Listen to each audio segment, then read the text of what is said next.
Assalamualaikum warahmatullahi wabarakatuh. Baik, di sini kami dari kelompok 5, nama kelompok kami yaitu Five Group. Nah, di sini kami bakal mempresentasikan hasil proyek kami yaitu proyek aplikasi mobile Networkpedia. Nah, sebelum kita masuk ke presentasi, kami izin memperkenalkan diri. Di sini saya sendiri yang bernama Muhammad Ihsan, lalu ada teman saya yang bernamakan Ahmad Ozan, lalu teman saya Franzito Effendri, lalu saudara saya yang bernamakan Slamet Kurniawan, dan terakhir teman saya yang bernamakan Hamdan Pana. Nah, mungkin sekian perkenalan dari kelompok kami. Langsung saja kepada saudara Dito menjelaskan terkait presentasi kelompok kami. Terima kasih. Baik, di sini saya ingin menjelaskan latar belakang kenapa kami membuat aplikasi ini. Jadi, dengan narasumber salah satu kenalan saya dengan nama Rahmat Hidayat, dia ingin merequest sebuah aplikasi untuk top up seperti game untuk Mobile Legends misalnya. Jadi, karena dia sudah memiliki ini Instagram untuk pembeliannya. Jadi dia merasa itu masih ada kendala, masih ada ribet. Jadi para customer harus ngecek dulu, tunggu respon dari admin, baru proses dari pembelian diamond tersebut. Jadi dia ingin agar pembelian diamond tersebut sangat praktis gitu. Jadi user yang ngisi sendiri datanya, terus setelah mengisi data, user akan langsung diproses dan prosesnya itu akan cepat. Misalnya cuma 5 detik atau 10 detik langsung terkonfirmasi gitu. Jadi di sini dia merequest untuk sebuah aplikasi dengan ada yang dibutuhkannya, yaitu ada login, menu, sama profile. Nah, setelah perbincangan yang lebih lanjut, dia meminta untuk ada fitur aplikasi, yaitu ada Matwa Cash untuk pengganti dari lebih mirip ke Coin Shopee, lalu ada histori pembayaran dan beberapa payment methodnya. Lalu selanjutnya untuk UI UX, tampilannya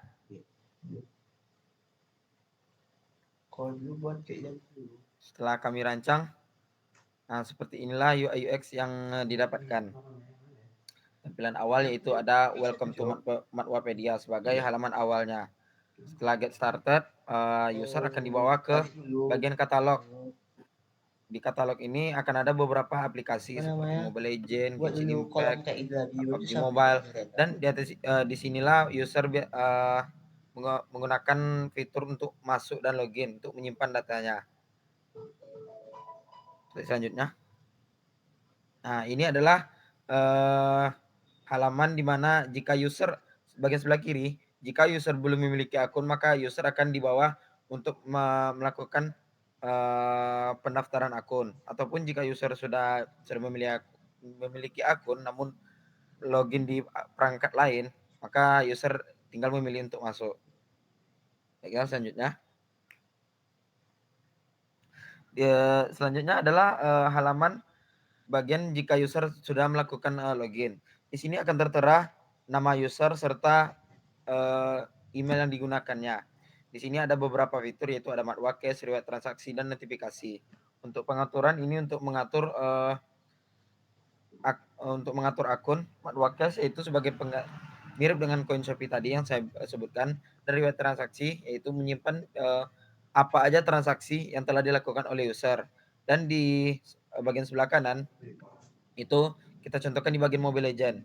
Di sini user dapat memasukkan ID serta zone ID yang dimiliki akun Mobile Legend dia, lalu memilih nominal top up yang akan dia pilih. Selanjutnya, jika user sudah memilih nominalnya, maka akan tampil beberapa metode pembayaran dan harganya. Disinilah fungsi Matwa Cash. Jika user menggunakan Matwa Cash, maka misalnya ada 200 perak Matwa Cash, maka akan terpotong 200 perak dari harga nominal yang harus dibayarkan oleh pengguna. Baik, di slide selanjutnya. Untuk detail pesanan di sini, setelah user telah berhasil melakukan pesanan, setelah melakukan pesanan, maka user akan ditunjukkan nickname in-game dari ID yang telah dimasukkan tadi dan harga total dari item yang dibeli oleh user dan metode pembayarannya. Di sini setelah pencet konfirmasi, user akan dibawa ke payment method yang dipilih oleh user. Di sini saya akan menjelaskan use case diagram. Nah, use case diagram yang akan kami buat di sini hanya berhubungan dengan admin dan user, belum sampai ke tahap yang lebih spesifik. Nah, adapun penjelasan dari use case diagram yang kami buat yaitu yang pertama ada user pembeli, lalu login terlebih dahulu. Nah, setelah itu user bisa top up dan memilih nominal yang ingin mereka top up dengan berbagai metode pembayaran seperti Alfamart, Indomaret, ataupun menggunakan via pulsa Telkomsel. Nah, bisa juga menggunakan e-wallet, yaitu ada OVO, Dana, ShopeePay, dan QRIS. Dan juga bisa menggunakan transfer antar bank. Nah, setelah pemilihan metode pembayaran, user langsung menerima konfirmasi pembayaran, yaitu dari sistem. Nah, serta item yang dibeli. Lalu ada bagian admin, yaitu operator. Nah, juga bisa login ke sistem dan admin, yaitu juga bisa mengelola data di dalam. Nah, seperti digambar di sini, admin memiliki beberapa tampilan, yaitu ada mengirim items, dan setelah itu admin melihat status pelanggan. Nah, ketika di aktor ada beberapa tampilan. Yang pertama ada akses pembelian items. Nah, setelah itu ada melihat status pembelian. Lalu tampilan selanjutnya ada melakukan pembayaran. Nah, di akses pembelian item itu include dengan melihat status pembelian items. Nah, mungkin selanjutnya akan dijelaskan oleh Saudara Slamet. Kepada Slamet dipersilakan. Baiklah, di sini saya akan menjelaskan mengenai tentang data flow diagram.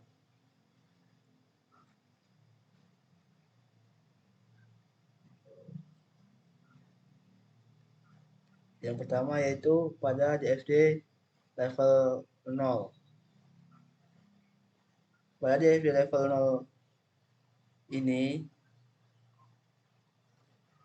admin bisa melihat pesanan atau inputan dari user. Admin juga bisa mengecek histori histori pesanan yang sudah berlalu. Selanjutnya yaitu pada DFD level 2. Pada DFD level 2 ini, admin telah menerima pesanan akan menginput pesanan tersebut. Dan pesanan tersebut akan tersimpan di sistem. Pesanan akan masuk ke query stock dan masuk ke dalam table stock. Dari penyimpanan pesanan akan diproses saat user telah melakukan transaksi dan akan keluar data pesanan. Setelah pesanan selesai diproses, maka pesanan tersebut akan masuk ke tabel pesanan dan sistem dapat mencetak laporan pesanan tersebut. Saat laporan pesanan telah berhasil dicetak, maka user akan menerima laporan berupa bukti bahwa pesanan telah selesai diproses. Selanjutnya yaitu DFD level 2 atau untuk menginput pesanan. Pesanan diinputkan akan dicek masuk ke query. Setelah pesanan dicek, akan masuk ke proses selanjutnya yaitu memproses pesanan. Selanjutnya yaitu DFD level 2 memproses pesanan.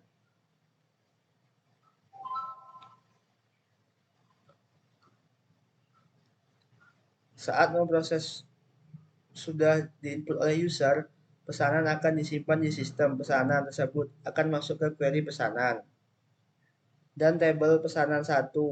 Sedangkan pesanan yang berhasil akan masuk ke hasil query pesanan dan terinput ke tabel pesanan 2. Detail pesanan pembeli akan dicetak untuk struk dan struk pesanan akan dituliskan ke admin. Pesanan yang sudah menjadi struk akan dituliskan ke bagian transaksi.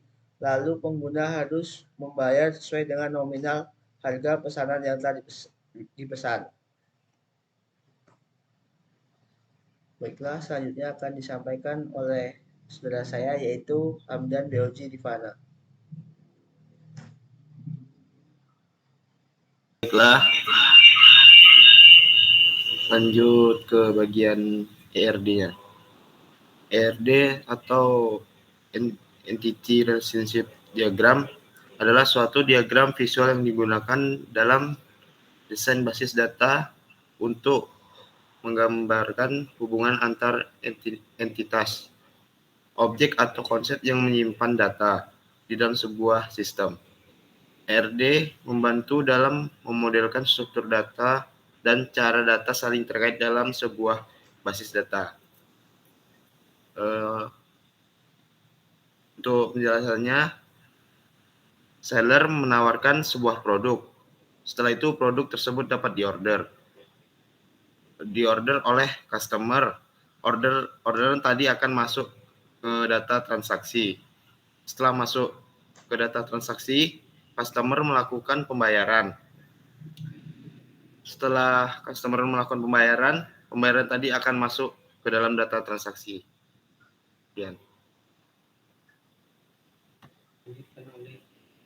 Dilanjutkan oleh Ahmad Fauzan.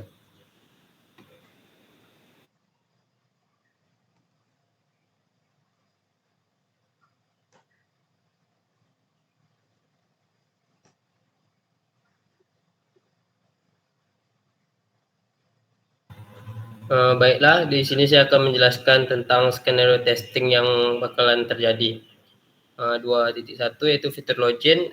Skenario yang akan terjadi yaitu user memasukkan username dan password yang benar. Hasil yang diharapkan berhasil masuk ke sistem dan diarahkan ke halaman awal. 2.2 yaitu fitur login. User memasukkan username dan password yang salah. Hasil yang diharapkan menampilkan username atau password yang salah dan diarahkan ke halaman awal. 3.1 fitur proses top up berhasil, yaitu skenario yang kami gunakan yaitu satu pengguna membuka aplikasi Mobile Legends, dua pengguna memiliki opsi untuk top up diamond, 3 pengguna memilih jumlah diamond yang ingin dibeli, 4 pengguna memilih metode pembayaran, 5 pengguna mengkonfirmasi pembayaran. Hasil yang kami harapkan, sistem berhasil memproses pembayaran dan menambahkan diamond ke akun pengguna. 3.2 yaitu proses top up gagal, koneksi internet terputus. Sama yang seperti di atas, bedanya di sini ditambah dengan koneksi internet yang terputus sebelum pengguna mengkonfirmasi pembayaran. Sistem yang kami harapkan yaitu sistem memberikan pesan atau kesalahan yang jelas dan instruksi untuk mencoba kembali ketika koneksi internet sudah terhubung kembali.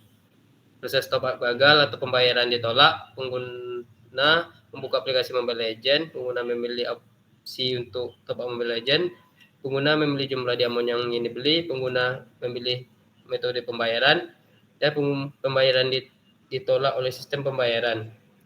Yang kami harapkan itu sistem memberikan pesan kesalahan yang jelas dan mungkin memberikan alasan pembayaran ditolak. Lanjut. 3.4 proses top up gagal atau jumlah diamond tidak ditambahkan.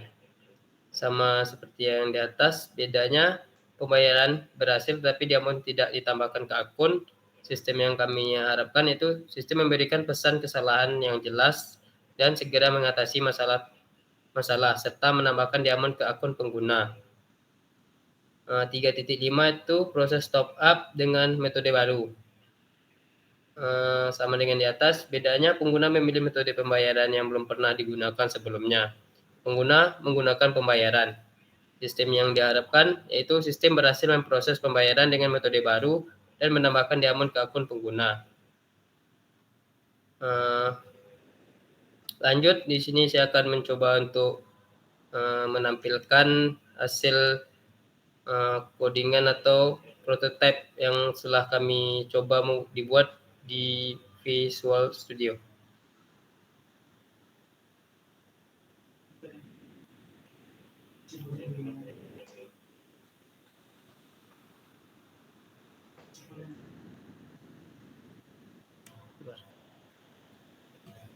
Perhatikan.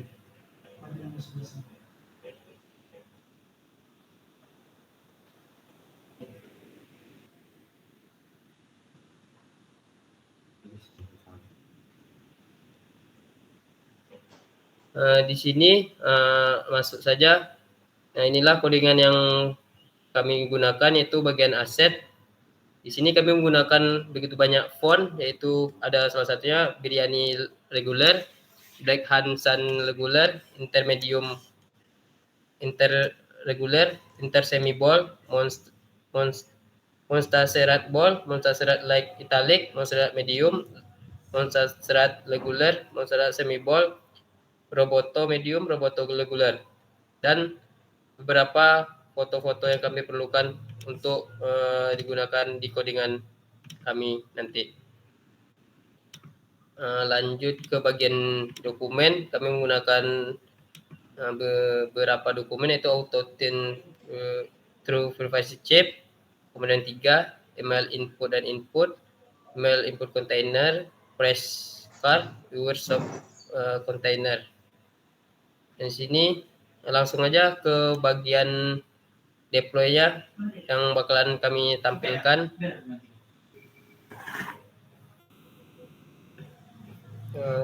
Tunggu beberapa saat, masih dalam proses building.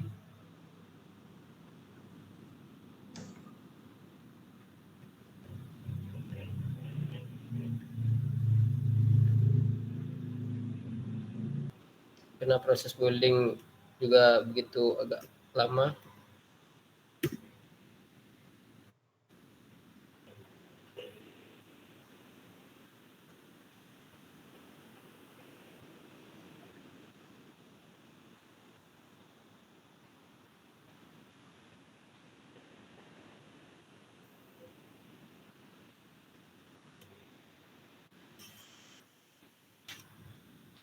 Ya, ini hasil build dari program kami yang begitu lama untuk di build. Langsung aja kita get start.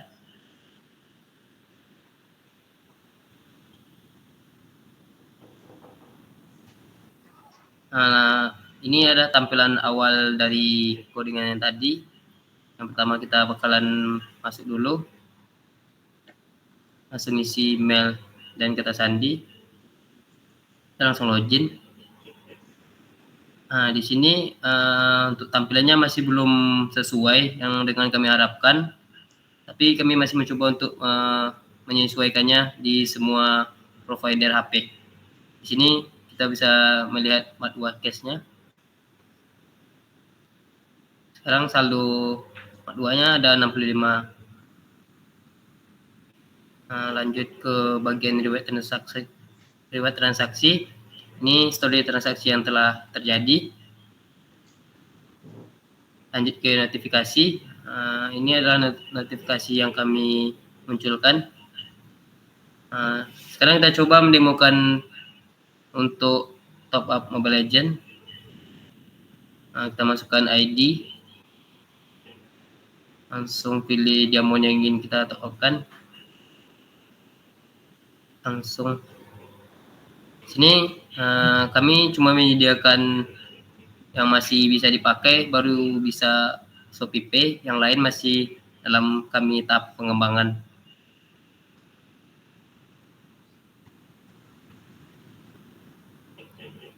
Di sini setelah dipilih Shopee Pay-nya, harga yang bakal dibayarkan adalah 20.530. Kita langsung beli sekarang. Sini ada nickname yang bakalan diisi dengan ID-nya, dengan harga yang akan dibayar menggunakan metode Shopee Pay. Kita konfirmasi aja. Dan muncullah notifikasi apabila pembayaran telah selesai. Terima kasih untuk pembelian Anda. Ini untuk melakukan pembelian lain. Di sini kita tinggal memasukkan ID lagi dan memilih berapa diamond yang ingin kita top up-kan. Mungkin itu saja yang dapat saya sampaikan. Saya bakalan lanjutkan kepada moderator kita, yaitu Muhammad Ihsan.